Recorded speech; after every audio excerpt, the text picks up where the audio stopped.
Hoy en Punto Crítico analizaremos una tendencia muy importante para el futuro.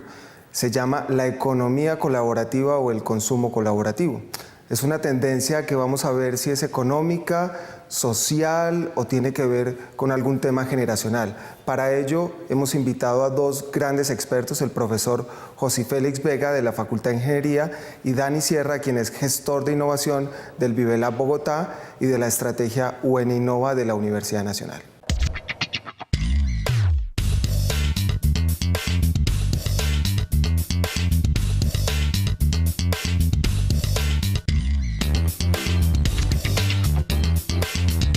Bienvenidos a Punto Crítico. Hoy vamos a tratar un tema fundamental para el futuro y es la economía colaborativa. Para ello tenemos dos expertos invitados muy especiales. Está Dani Sierra, quien es el gestor de innovación tanto del Vivelab Bogotá como de la estrategia de innovación UN Innova y que también es estudiante de maestría de la Universidad Nacional, experto en temas de economía colaborativa, y el profesor Félix Vega, profesor de la Facultad de Ingeniería de la Universidad Nacional de Colombia y experto y con mucho interés en nuevas tecnologías. Bien, vamos a ingresar rápidamente en el tema y quisiera preguntarles para ustedes qué es la economía colaborativa y cuáles son esos ejemplos que más hemos visto o que más ve la gente alrededor de esta economía colaborativa o consumo colaborativo. Dani. Bien, digamos los ejemplos que se están dando en el mundo para definir la economía colaborativa es cuáles son todos esos activos subutilizados que se pueden, digamos, realmente reutilizar bajo simplemente el intercambio. Entonces existen varios ejemplos digamos, en turismo o en transporte, que son esos activos subutilizados que están conectando con otras personas. Es el caso de Uber, es el caso de Airbnb, es el caso, digamos, de espacios colaborativos. Es como algo que no se está utilizando en toda su dimensión puede tomar otro uso. Félix, ¿qué opinas? Sí, es como dice Dani, hay una tendencia a agrupar estos servicios como Uber, como Airbnb, como cuando se comparten espacios de trabajo, como car sharing, carro compartido. Hay una tendencia a agrupar este tipo de servicios que se prestan a través de plataformas digitales, que es como una de las características que tienen y por la cual pues, expertos en tecnología son los que están haciendo negocios en este área. Son servicios que utilizan plataformas tecnológicas para poner en comunicación la oferta y la demanda de una manera directa. Básicamente, esos ejemplos que hemos hablado ahora, que no son los únicos, son como buenos ejemplos de que todo el mundo conoce de qué podría considerarse como economía compartida. Y en ese sentido, Félix, ¿por qué se da la economía colaborativa? ¿Es un cambio económico? ¿Es un cambio social? ¿Es un cambio generacional? En tu concepto, ¿por qué antes no existía esta economía colaborativa o no la conocíamos o no era tan visible y ahora sí lo es? Hay dos cosas que hacen que esto funcione. Lo primero, diría tres, perdón. Lo primero es que existen estas plataformas digitales que son accesibles muy fácilmente a mucha gente. Es decir, existen los teléfonos inteligentes y las aplicaciones, y también existe todo el poder de cómputo en la nube y en centros de cómputo que pues, es muy barato de utilizar hoy en día. Lo segundo, este tipo de plataformas permiten entonces que mucha gente se pueda comunicar. En este caso, el cliente con el oferente se pueden comunicar muy fácilmente. Lo segundo es que existen nichos de mercado donde esto es posible, es decir, existen necesidades insatisfechas que se pueden satisfacer de una mejor manera o se crean nuevos negocios que no existían antes. Y lo tercero que tiene que ver es porque, yo creo que el determinante, es que hay un tema de costos que es más eficiente a través de la economía colaborativa que a través de esquemas anteriores. Y sobre el tema de la eficiencia vamos a hablar un poco más adelante porque en mi opinión es el determinante. Es decir, tiene que ver con una necesidad, con unos costos y con la intermediación de la tecnología en tu concepto. Como en todo negocio. Okay. Tiene que haber una necesidad a satisfacer real o bueno, las necesidades dependen de los clientes.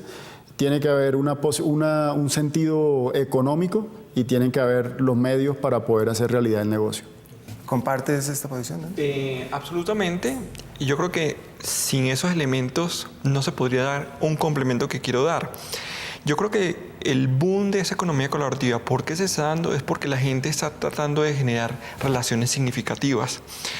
Entonces, cuando el caso de Airbnb, donde esa compañía creada en el 2008 ha generado mucho más dinero que el Hilton o algunos otros grupos empresariales de hoteles, sin tener ninguna habitación, sino que las habitaciones son de las personas, ¿por qué los jóvenes o por qué las personas están tratando de alojarse en la casa de un extraño y no en un hotel?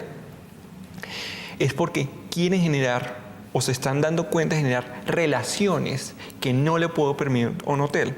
Entonces, sin duda, para llegar a tener esa intermediación se necesita computación en la nube, se necesitan, digamos, plataformas colaborativas, pero el tema social o de generación de valor es lo que nos está permitiendo adoptar cada vez más eso. Porque yo prefiero ir a Malasia y quedarme en casa de un malayo. Es porque quiero conocer su cultura, su idioma e intercambiar con él. Y la tecnología lo está permitiendo. ¿Y por qué no me quedo, digamos, en un hotel tradicional? Entonces, hay una creación de valor y creaciones de relaciones de confianza. Eso es un determinante para la economía colaborativa. Creo que los jóvenes lo están viendo. Tú mencionas mucho el tema de los jóvenes y estos cambios sociales. ¿Tiene algo que ver la edad con estos temas de economía colaborativa o definitivamente es para todas las edades? En ese momento la sociedad o digamos los jóvenes están considerando que le genera mucho más valor, como lo decía antes, las relaciones que la propiedad o pasar de la propiedad al acceso. ¿Qué quiere decir con esto? Muchas personas dicen, listo, o digamos generaciones anteriores, yo voy a trabajar toda mi vida en un trabajo para tener mi familia que tenga la casa de toda la vida y el carro, para tener mis propiedades. Entonces era una lógica sobre propiedades más allá de sobre experiencias. Los jóvenes en este momento están migrando a tener más experiencias y para tener más experiencias en lugar de propiedad necesitan tener acceso. Por eso yo puedo alojarme en un castillo a través de Airbnb o en un yate que no es mi yate, no es mi castillo, pero voy a vivir la experiencia.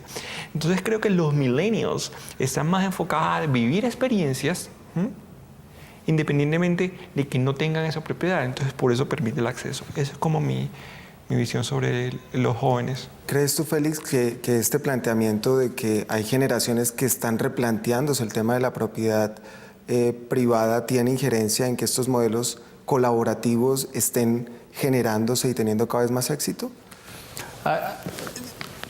El tema generacional ha sido siempre un motivador de negocios.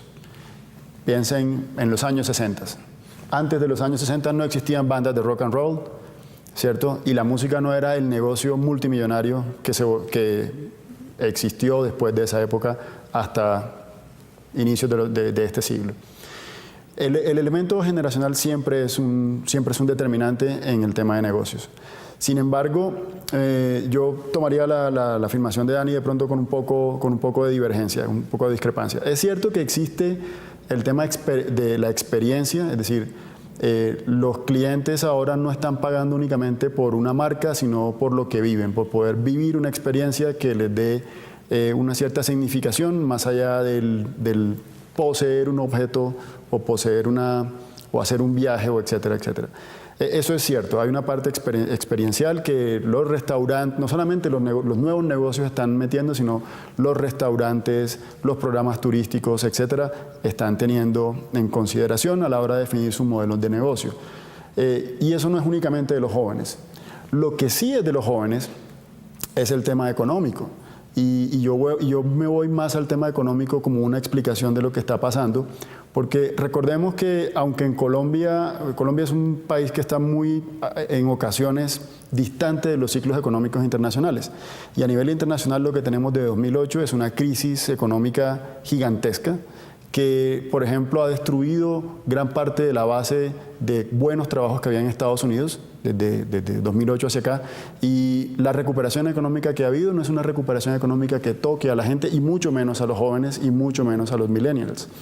Entonces, uno lo que puede decir es, claro, ya nadie sueña con tener una casa, ni con tener un carro, ni con tener un trabajo fijo para toda la vida, porque esas posibilidades ya no existen para mucha gente, incluso en los países desarrollados.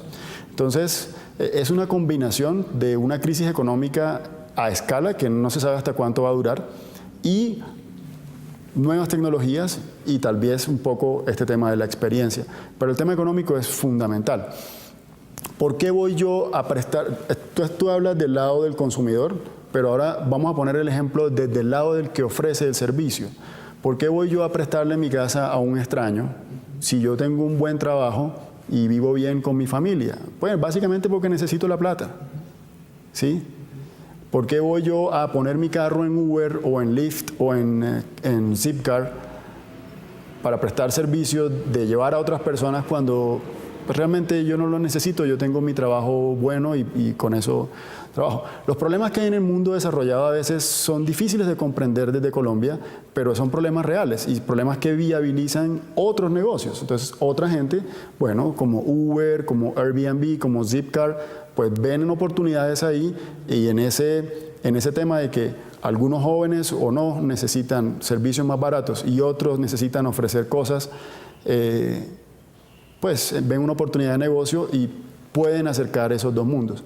Luego, obviamente, de que el negocio sea establecido, hay otra gente que no tiene esas necesidades económicas que también ve una oportunidad interesante y pues participa del negocio. Pues, pero creo que los determinantes son más económicos que otra cosa. Entonces vemos que las decisiones económicas son muy motivadas por quien ofrece el servicio y que los temas experienciales son muy motivados por quien consume el servicio en economía colaborativa. Y digamos, estas son algunas ventajas para ellos. ¿Hay alguna ventaja de la economía colaborativa sobre la sociedad en general, Dani? Definitivamente la sociedad, digamos, está teniendo, digamos, un cambio paradigmático, llevado por lo económico, lo social, lo generacional, sin duda, lo experimental, pues la experiencia. Y esto ha permeado, digamos, cualquier tipo de institución. Vemos el caso, digamos, en gobierno. En gobierno cada vez, no tanto como de pronto las empresas privadas están viendo sus modelos un poco más abiertos, más distribuidos. Es por eso que también surgen este tipo de esquemas colaborativos. Viene el tema de innovación abierta, cómo realmente las organizaciones empiezan a ser porosas, que no solamente yo controlo, digamos, tengo toda mi organización y voy dirigido hacia un cliente, hacia un ciudadano, sino que voy a abrir canales para hacer una creación colaborativa. Ya ese tema de que la firma solamente va en una dirección se está replanteando cada vez porque los usuarios, los clientes, los ciudadanos son prosumers, o sea, consumidores que proponen. Dado el caso, digamos, en gobiernos como en Nueva York, en Berlín, en Singapur, en muchas partes del mundo, Bogotá, tuvimos nosotros la Universidad Nacional generando todo un proyecto de la estrategia, el modelo de innovación abierta para la ciudad, el caso de Bogotá Abierta, donde estamos proponiendo que la ciudad se construye entre la ciudadanía y la alcaldía. Porque ¿quién conoce, digamos, la ciudad? Pues el que vive en ella. Y es también un acto democrático pensar construirse a partir de su propia experiencia. Entonces yo sí digo que toda la economía colaborativa está dando también pies a que haya una filosofía de apertura. Eso es más o menos como lo que... De apertura y participación, Totalmente. Según dices. Félix, ¿qué opinas? Pues en la medida en que se crean nuevos negocios y esto crea riqueza, evidentemente tiene unas consecuencias positivas en términos sociales. En la medida en que se satisfacen necesidades, en la medida en que pues, el usuario obtiene un servicio que satisface una necesidad de él, efectivamente es positivo. Pero hay otras consecuencias que me imagino vamos a hablar más adelante, como son pues, los temas regulatorios y el tema de que muchas veces estas iniciativas son bastante nuevas y hay cosas que no quedan muy claras, sobre todo el tema de responsabilidad. Todos conocemos la problemática de Uber, los taxis, el Ministerio de Transporte, el Ministerio de las TIC, si funcionan los decretos o no, si hay que bloquear las aplicaciones. La pregunta es, ¿cómo regular de manera adecuada sin matar la innovación? Ok, entendamos un poquito cómo funciona el esquema. El esquema funciona de la siguiente manera. De un lado tienes al cliente Del otro lado tienes al que suministra el servicio y la aplicación lo único que hace es poner en contacto al cliente con el que proporciona el servicio para que se genere una transacción comercial. Entonces la aplicación no es dueña de nada, no es dueña ni del carro, no es dueña del dinero, no tiene ninguna responsabilidad en la calidad del servicio que el oferente le presta al cliente, ni la manera como el cliente se comporta con el oferente del servicio. En ese sentido, es un modelo muy complejo de regular porque quien es visible para el usuario es la aplicación, ¿cierto? Quien es visible para el usuario es la aplicación. Y por ejemplo, aquí dicen hay que bloquear a Uber, etcétera, etcétera, etcétera. Pero si uno mira el fondo del asunto, Uber no está prestando el servicio. Entonces, ponerle una sanción es difícil. Quien presta el servicio es un tercero, que es un vehículo, UberX o Uber de transporte especial, etcétera, UberX o un vehículo de transporte especial, etcétera, y ellos, de cierta manera, sí están rompiendo la ley, sí están quebrando la ley porque hay una ley que dice que debes tener una licencia para poder prestar el servicio de transporte público individual, que es el de los taxis. Entonces, concentrarnos en la aplicación es difícil, porque la aplicación es un medio para cerrar un negocio, no está prestando en sí el servicio en últimas. Lo mismo Airbnb. Airbnb no tiene una sola habitación, como decía Dani hace un momento. Sin embargo, ellos habilitan la prestación del servicio y es ahí donde está el cuello de botella del asunto, que es competencia de unas autoridades regular el servicio que se está prestando y es competencia de otras autoridades regular la prestación, pues regular los contenidos que se ofrecen a través de Internet. ¿Cómo digamos, producir regulación sin matar la innovación? Es difícil de decir. Yo lo que sí puedo decir es que cosas como Uber existen no porque la gente quiera romper la ley de manera voluntaria, ni los que prestan el servicio ni los que lo consumen, sino porque hay la deficiencia en la prestación de un servicio que sí es regulado. Y es ahí donde esto empieza a aparecer. Cuando tú tienes servicios que son deficientes, están supremamente regulados y tienen una alta demanda, es donde en general tú tienes el caldo de cultivo óptimo para que salga uno de estos nuevos modelos. Y es que creo que acabas de tocar un tema muy importante, es que la regulación está para los negocios existentes, pero pues la innovación cada vez va a traer nuevos modelos y la regulación no corre al mismo ritmo. ¿Qué hacer en ese sentido? ¿Qué deberían hacer los gobiernos? ¿Qué debería hacer el Ministerio de las TIC, por ejemplo, en ese sentido, Dani? O sea, tú lo dijiste, es si quien regula o hace la legislación es para los negocios existentes, entonces la innovación o el gobierno tiene que estar a la misma velocidad, digamos, de esas innovaciones. Entonces, ¿cómo involucrar a las personas que están creando innovaciones también en la creación de la legislación para esos nuevos negocios?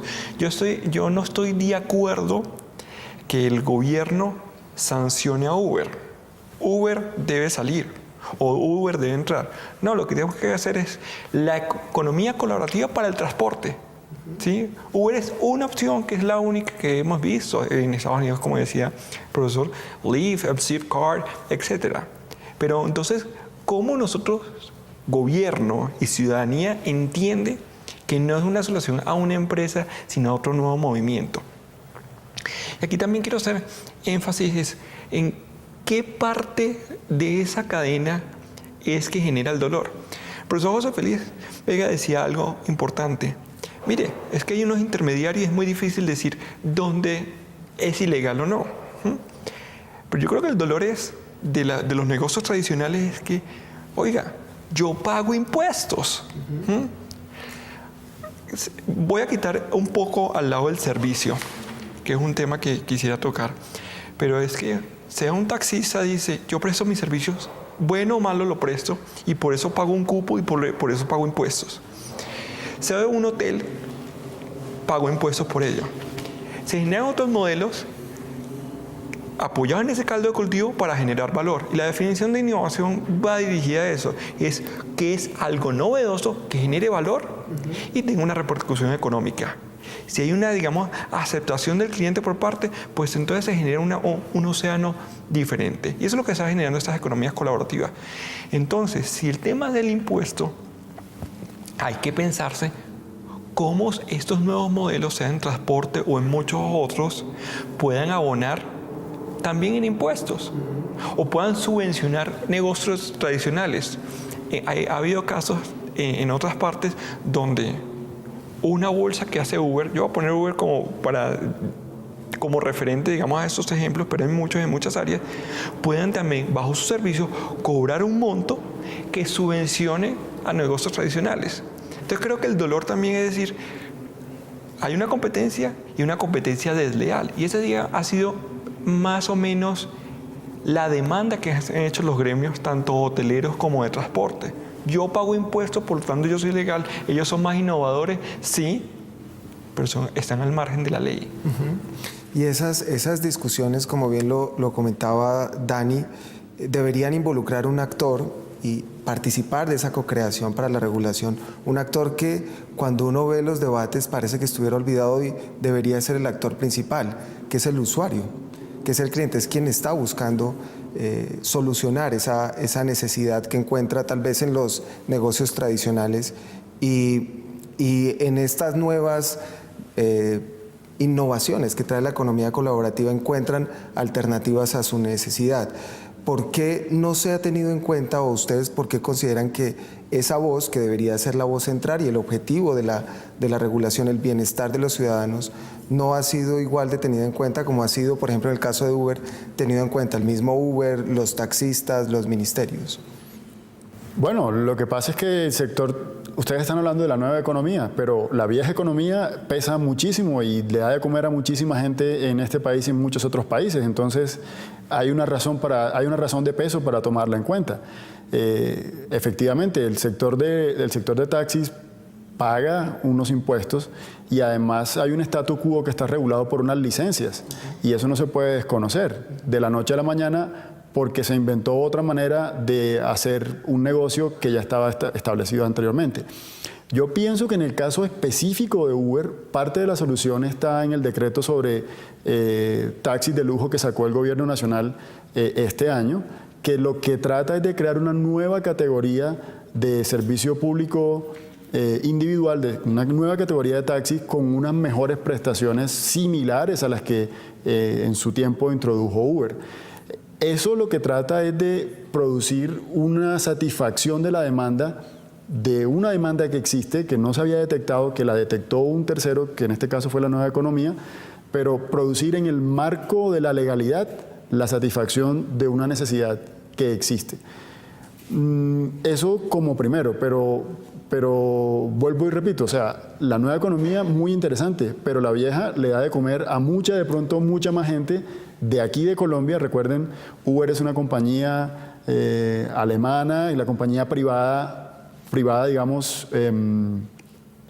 la compañía de capital privado, si no son capital público, más grande que existe en el mundo. Entonces uno dice, bueno, economía colaborativa, colaboración, sharing, ser más civil, etcétera, pero cuando ves que esto es una corporación gigantesca que perdió este trimestre $1.000 millones en pérdidas y aún sigue, o sea, tuvo este trimestre $1.000 millones en pérdidas y aún sigue siendo una compañía exitosa comercialmente, no con acciones, sino efectivamente sigue dando dinero. Entonces uno dice, bueno, el tema de la economía colaborativa se ve muy bien en el papel, pero estas son corporaciones que producen muchísimo dinero que está saliendo del bolsillo de otra gente. Entonces, pues hay que tomarlo con calma. Y en ese sentido, bueno, hemos hablado mucho de los sectores que más ha impactado hasta ahora, tal vez la economía colaborativa, como es el transporte y el hospedaje con Airbnb. Pero para ir cerrando y entrando en lo que viene es el futuro, ¿qué tecnologías, qué sectores, Dani, van a ser impactados en el futuro, consideras, por la economía colaborativa y qué viene después en tu concepto? Yo creo que alguna vez compartí algo que vi en las redes sociales, creo que con el profesor José Félix alguna vez lo compartí con él, es la desmitificación de la tecnología o la desmaterialización de la tecnología. Es cada servicio que está economía tradicional ha venido sirviendo, sea en el conocimiento, a través de librería, entonces ya no se habla de ir a la biblioteca, sino que se va a Amazon. Ya no se trata ya ahora de ir a Amazon a comprar un libro, sino que ya la lectura es como un servicio. Entonces ya los tangibles se van desmaterializando. Y así está sucediendo en todo. Mark Anderson es el que citó, digamos, la frase "The software is eating the world". O sea, el software se está comiendo el mundo. Entonces, todas las cosas tangibles, el software se lo está consumiendo y lo está reduciendo, digamos, solamente por hablar una tecnología, la tecnología móvil. Entonces, muchos de los servicios que nosotros hacíamos tradicionalmente ahora están en el mundo de las aplicaciones. Pero ¿qué pasa en la energía? ¿Qué pasa, digamos, en la vivienda? ¿Qué pasa en la comida? Muchas cosas. Entonces yo creo que tecnologías como inteligencia artificial van a desmaterializar mucho de los tangibles y uno vamos a tener una vida que ni siquiera nos imaginamos. Okay. Más o menos. Félix, ¿qué cambios muy rápidamente han cambiado muchas cosas. Añadiendo lo que decía Dani, los servicios de distribución de música, pues ya los CDs pues ya no se venden, ni mucho menos hay tiendas tan grandes como eran antes, lo de pasajes, ¿sí? Agencias de viaje, todo eso ha cambiado mucho. Yo pienso que en la medida en que el cliente final se pone más en contacto directo y se eliminan intermediarios, se pone en contacto directo con el que provee el servicio, todos esos son mercados que son susceptibles de ser mejorados o ser intervenidos por este tipo de tecnologías o de nuevos modelos de negocio, que es en el final lo que hay. Yo te quería decir una cosa cuando tú hablabas de eso, yo decía, hay otro sector, hay muchos sectores, sí, hay muchos sectores. Pensemos en un sector que en Colombia nos duele a todo el mundo, la salud, por ejemplo. Tenemos unos intermediarios gigantescos que tienen arruinado a todo el mundo, a los médicos, a los pacientes y hasta los mismos hospitales, ¿cierto?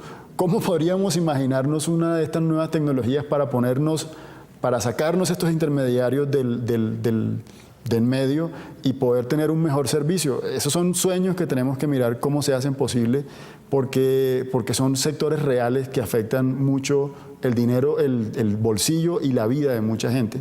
Deberíamos pensar un poco cómo producir nuevos modelos de negocios que nos permitan mejorar situaciones que tenemos en concreto en nuestro país. Ok, pues bueno, agradecerles por ilustrarnos a todos sobre esta muy importante tendencia, no solamente tecnológica, sino social y económica, que es la economía colaborativa, y agradecemos a todos ustedes por acompañarnos y nos vemos en una próxima oportunidad en Punto Crítico.